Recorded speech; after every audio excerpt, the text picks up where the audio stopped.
Before the cross, there was a battle no one saw.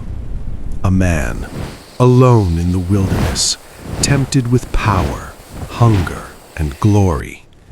He refused. They called him king, but within days they would call for his death. Betrayed with a kiss, denied by a friend, abandoned in the darkest hour. He was beaten, mocked, and nailed to a cross. It looked like the end. But 3 days later, the impossible happened. The tomb was empty, and everything changed forever. Stay with us as we unfold the importance of Easter. Please subscribe to Paddi's Story for more interesting stories. Now, let's begin. The complete Easter story, from wilderness to resurrection.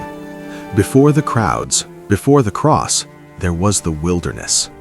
Jesus was led into the desert where he fasted for 40 days and 40 nights. After those days, he was hungry. In his weakness, the devil came to tempt him. "Turn these stones into bread," the devil said. But Jesus answered, "It is written, man shall not live by bread alone, but on every word that comes from the mouth of God." Then the devil showed him all the kingdoms of the world and said, "All this I will give you if you bow down and worship me." Jesus replied, "Worship the Lord your God and serve him only." He resisted every temptation. Where others had fallen, he stood firm. Then came the day of celebration. Jesus entered Jerusalem riding on a donkey. Crowds gathered shouting, "Hosanna to the Son of David." They laid palm branches before him and praised him as king. At the final meal with his disciples, Jesus spoke with a heavy heart. "Truly I tell you, one of you will betray me."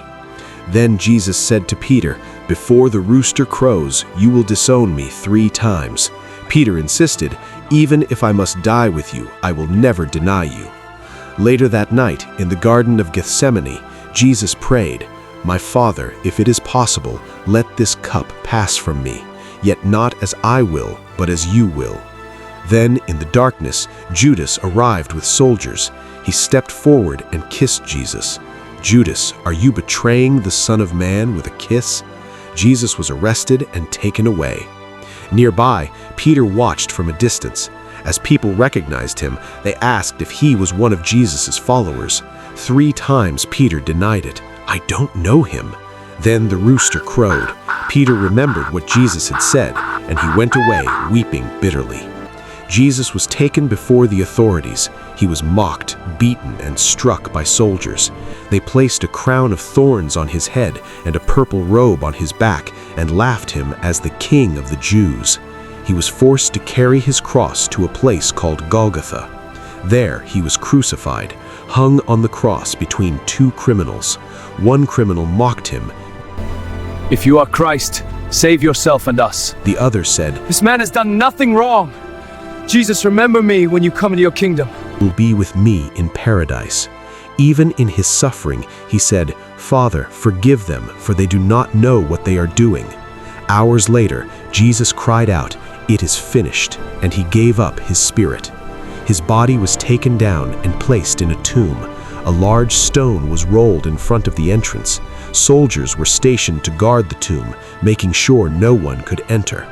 Pontius Pilate ordered a guard of soldiers to seal the tomb and keep watch. Everything became quiet. Hope seemed lost. But on the 3rd day, early Sunday morning, a violent earthquake shook the tomb. An angel rolled back the stone. The guards were so terrified they became like dead men. Mary Magdalene went to the tomb. The stone had been rolled away. The tomb was empty. Then Jesus appeared to her and called her by name, "Mary." She turned and recognized him. He was alive. Jesus later appeared to his disciples in a locked room. At first they were afraid, but he said, "Peace be with you." He showed them his hands and his side. Then they believed and were filled with joy. Even Peter, who had denied him, was forgiven and restored. From that moment, everything changed. What seemed like defeat became victory. What seemed like the end became a new beginning. He was tempted, yet did not fall. He was betrayed, yet did not resist.